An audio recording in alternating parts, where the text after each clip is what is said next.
that one day on the red hills of Georgia, the sons of former slaves and the sons of former slave owners will sit down together at the table of brotherhood. Does that sound familiar? Yes. Martin Luther King Jr. said those very words.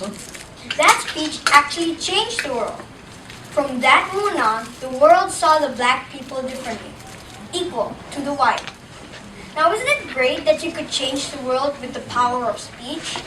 Isn't it great that you could influence people, make great impacts, and create history? Well, people like Martin Luther King Jr., Winston Churchill, Adolf Hitler, and John F. Kennedy did just that. Now, what's their secret? Each individual had their own signature quality, but of course, all of them had made great speech contests.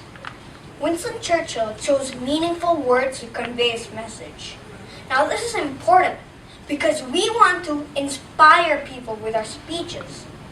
His hand gestures, they should express interest and sincerity, like when he holds his hand to his heart, which is different from Hitler's gestures, as you'll see later on. He's known for his calm expression, yet he spoke with strong conviction and clear intonation. That my American forebears, after so many generations, played their part in the life of the United States, and that here I am, an Englishman.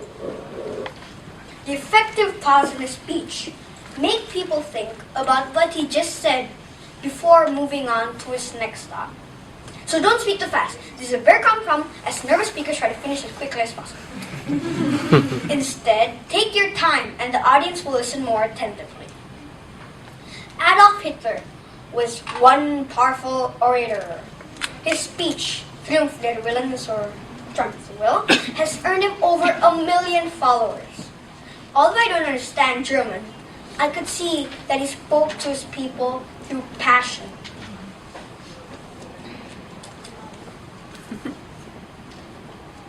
He is very wealthy, known for his strong gestures and powerful intonation.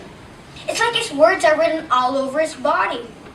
His clear organization of speech, his powerful gestures and all of that, his electrifying emotional appeal are his magic potion.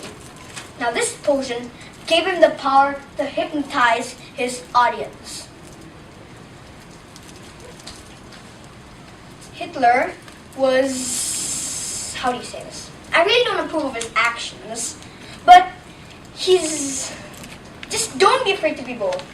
Be expressive. Well, in his case, a little bit over the top, but it worked. Hitler was the first German president to use speech to make history. Now, John F. Kennedy, by far one of my favorites, charmed people with his inaugural speech. So, fellow Americans, ask not what your country can do for you, but ask what you can do for your country. And so, my fellow Americans, ask not what your country can do for you, ask what you can do for your country.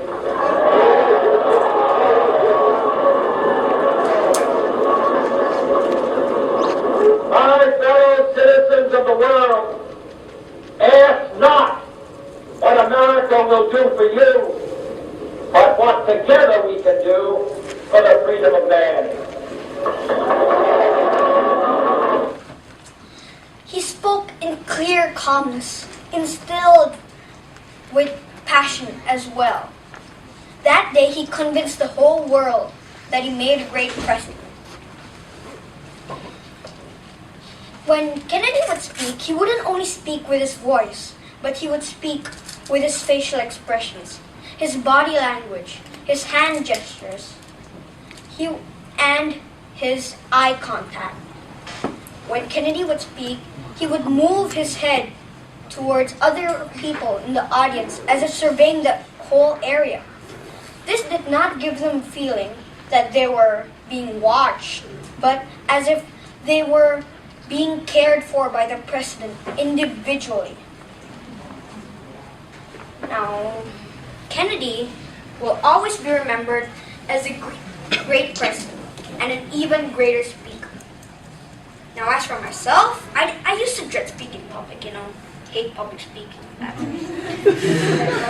But after a few classes I took from Mr. Nish right here, I became more confident in public speaking. It just kind of grew on me.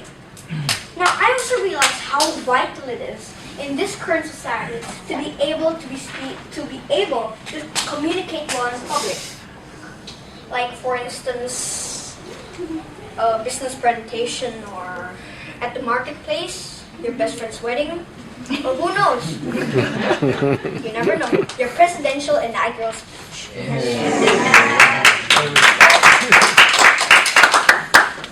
But, of course, practice makes perfect. With more practice, I'm sure we'll all get there.